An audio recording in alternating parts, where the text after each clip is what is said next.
हमारे देश में आमतौर पर सर्दी, गर्मी और बरसात जैसे 3 मुख्य मौसम होते हैं। इसमें बारिश यानी कि मॉनसून विशेष रूप से सुहाना होता है, जिसमें बादलों के बरसने से भीषण गर्मी से हमें राहत मिलती है।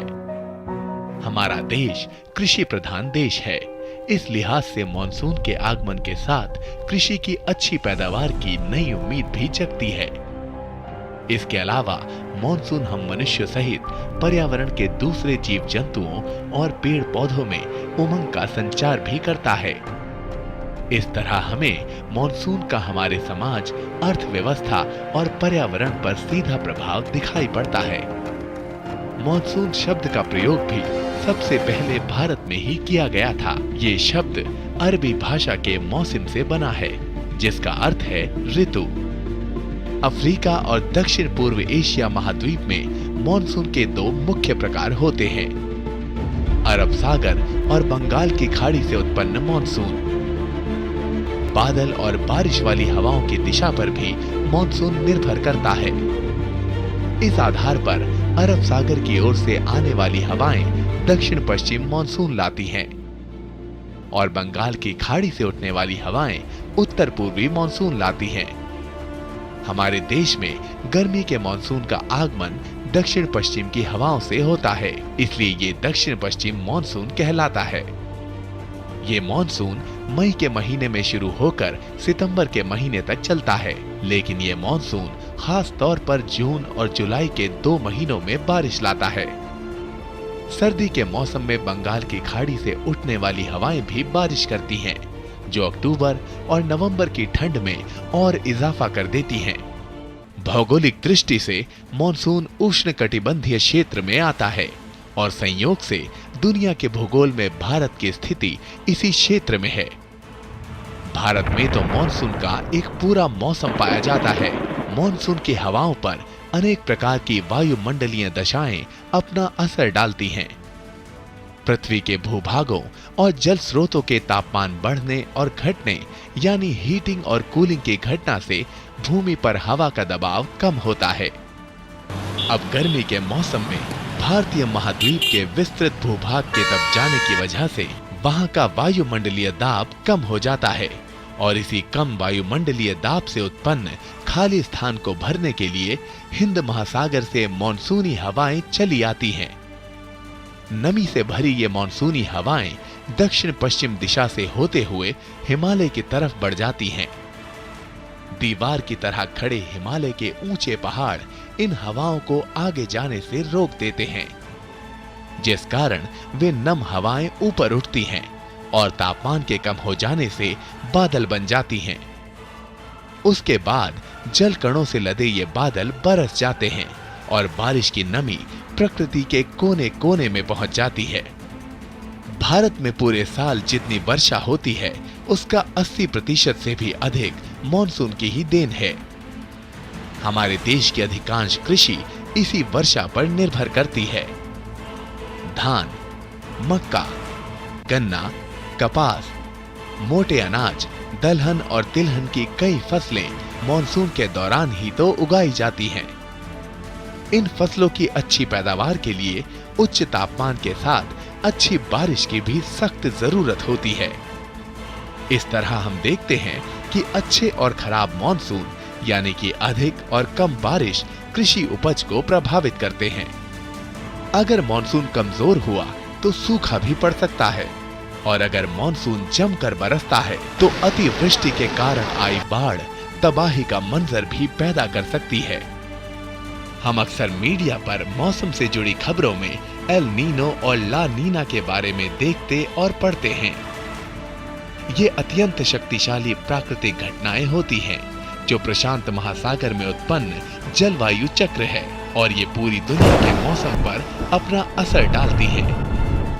एल नीनो घटना में पश्चिमी उष्णकटिबंधीय प्रशांत महासागर की गर्म जलधाराएं भूमध्य रेखा के साथ पूर्व दिशा में दक्षिण अमेरिका की ओर बढ़ती हैं। एल नीनो का प्राकृतिक रिकॉर्ड बर्फ की चट्टानों के केंद्रीय हिस्सों, गहरे समुद्री दलदलों, कोरल, गुफाओं, वृक्ष के वार्षिक वलयों में। एल नीनो हरिकेन जैसे चक्रवात भारी बारिश और सूखे के लिए जिम्मेदार होते हैं। भारत, दक्षिण अफ्रीका, ऑस्ट्रेलिया, प्रशांत द्वीप और कनाडा के प्रायद्वीप एल नीनो की वजह से अक्सर सूखे की मार झेलते हैं। साल 2002 और 2009 के दौरान एल नीनो के प्रभाव से भारत में कम बारिश हुई थी। कम बारिश के कारण कृषि और मछली पालन तो प्रभावित होता ही है, साथ ही साथ मलेरिया और डेंगू जैसी मच्छर जनित बीमारियां भी होती हैं। नीनो के प्रभाव से भारत की जीडीपी में 1994 से लेकर 2004 तक 3 दशकों के दौरान कृषि और उससे जुड़ी गतिविधियों में लगातार गिरावट हुई है। समस्या ये है कि एल नीनो और ला नीना घटनाओं को वैज्ञानिक समुदाय आज तक ठीक तरह से समझ नहीं पाया है। इन घटनाओं के पूर्वानुमान के लिए वैज्ञानिक महासागर के 200 मीटर ऊपर मौजूद वायुमंडल के तापमान पर निगरानी रखते हैं। सामान्य तौर पर एल नीनो 3 से 5 साल के अंतराल पर आते हैं, वही ला नीना और विलंब से आते हैं। चूंकि भारत कृषि प्रधान देश है और इसकी करीब 75% आबादी की जीविका प्रत्यक्ष या परोक्ष रूप से कृषि पर निर्भर करती है, इस तरह मॉनसून का हमारे देश की अर्थव्यवस्था से सीधा संबंध है। मॉनसून के अच्छा रहने से कृषि की पैदावार भी अच्छी होती है और देश में खुशहाली आती है। मॉनसून के बारे में कुछ भी निश्चित तौर पर कहना मुश्किल होता है। इसी कारण किसानों, कृषि वैज्ञानिकों और मौसम विशेषज्ञों के लिए मॉनसून एक अबूझ पहेली के समान बना रहता है। मॉनसून न आए तो खेती चौपट, सूखे और बाढ़ की आफत अलग से आन पड़ती है। इस लिहाज से मॉनसून के पूर्वानुमान का महत्व और बढ़ जाता है। मनुष्य सदियों से मौसम के पूर्वानुमान की कोशिश करता रहा है। हमारे देश में मौसम के पूर्वानुमान का समृद्ध अतीत रहा है। 3000 ईसा पूर्व भारतीय ग्रंथ उपनिषद में पृथ्वी द्वारा सूर्य की परिक्रमा करने से बादल निर्माण और मौसम चक्रों पर गंभीर चर्चा मिलती है। 7वीं सदी में भारत के महान कवि कालिदास ने अपने महाकाव्य मेघदूत में मॉनसून की तारीख और बादलों के प्रवाह पथ तक का जिक्र किया है। मौसम के आधुनिक वैज्ञानिक पूर्वानुमान प्रणाली के विकास में 2 ब्रिटिश नौसेना अधिकारियों फ्रांसिस ब्यूफोर्ड और रॉबर्ट फ्रिट्जराय के योगदान अहम हैं। इन्होंने मौसम से जुड़े पूर्वानुमान की जिस वैज्ञानिक विधि का प्रयोग किया, वो वर्तमान मौसम पूर्वानुमान का आधार है। इस प्रारंभिक इतिहास से लेकर वर्तमान समय तक मौसम पूर्वानुमान की दिशा में अनेक आविष्कार हुए और मौजूदा समय में तो सुपर कंप्यूटर की मदद ली जाती है। मोटे तौर पर मॉनसून का पूर्वानुमान पिछले उपलब्ध आंकड़ों की सहायता से किया जाता है। कंप्यूटर इन आंकड़ों और उपग्रहों से प्राप्त तस्वीरों के आधार पर वैज्ञानिक गणना करके मॉनसून का एक संभावित अनुमान सामने रखते हैं। अगर मौसम में अचानक प्राकृतिक रूप से कोई परिवर्तन आ जाए तो ये अनुमान धरे के धरे रह जाते हैं। केरल के आसमान में 1 जून को ग्रीष्म मॉनसून का निर्माण होता है और वहां से उत्तर और पूर्व में आगे बढ़ता हुआ 10 जून को मुंबई और लगभग 28 जून को दिल्ली पहुंचता है।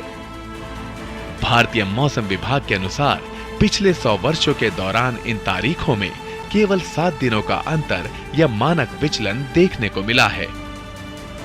मौसम वैज्ञानिक मॉनसून का पूर्वानुमान कई प्रकार से करते हैं। अगले कुछ घंटों के मौसम का पूर्वानुमान नाउकास्टिंग कहलाता है। अगले 72 घंटे के मौसम का पूर्वानुमान शॉर्ट रेंज पूर्वानुमान कहलाता है। वहीं 4 से 10 दिनों की अवधि के मौसम का पूर्वानुमान मीडियम रेंज पूर्वानुमान कहलाता है। 1 महीने से लेकर एक पूरे मौसम का हाल बताने की तकनीकी प्रणाली लॉन्ग रेंज पूर्वानुमान पृथ्वी का चक्कर लगा रहे अनेक उपग्रह भी धरती के वायुमंडल और महासागरों का अध्ययन करते रहते हैं। इन उपग्रहों में रिमोट सेंसिंग उपकरण लगे होते हैं जो धरती की सतह से उठ रहे इलेक्ट्रोमैग्नेटिक रेडिएशन को सेंस करते हैं और फिर इन आंकड़ों के आधार पर मॉनसून और दूसरे मौसम का पूर्वानुमान करते हैं। कल्पना 1 और इनसेट 3A नामक 2 भारतीय जियो स्टेशनरी उपग्रह भारत के मौसम की लगातार निगरानी रखते हैं।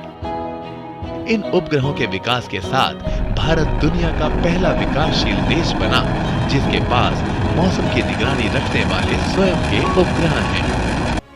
भारत सरकार ने समूचे देश के मौसम संबंधी तमाम कार्यों को पूरा करने के लिए 1875 में भारतीय मौसम विभाग की स्थापना की थी। पहले इसका मुख्यालय कोलकाता में था, फिर बाद में शिमला और पूना में रहा। वर्तमान समय में इसका मुख्यालय नई दिल्ली के लोधी रोड पर स्थित है। भारत का मौसम विभाग अत्याधुनिक प्रौद्योगिकी से युक्त विश्व का एक अहम मौसम विभाग है। 140 साल का इतिहास अपने में समेटे हुए भारतीय मौसम विभाग देश में मौसम और वायुमंडल विज्ञान के क्षेत्रों में सतत रूप से प्रगति कर रहा है। मॉनसून हमारे जीवन को प्रभावित करने वाली एक महत्वपूर्ण ऋतु है। आज नए वैज्ञानिक उपकरणों और उपग्रहों से प्राप्त आंकड़ों तथा तस्वीरों से मौसम वैज्ञानिकों को मॉनसून का पूर्वानुमान लगाने में काफी मदद मिल रही है। ये पूर्वानुमान सटीक भी होते हैं। वैसे मॉनसून की गुत्थी सुलझाने के लिए मौसम वैज्ञानिक लगातार प्रयास कर रहे हैं। इस दिशा में भारतीय मौसम विभाग और भारत के मौसम वैज्ञानिकों की भूमिका अहम है।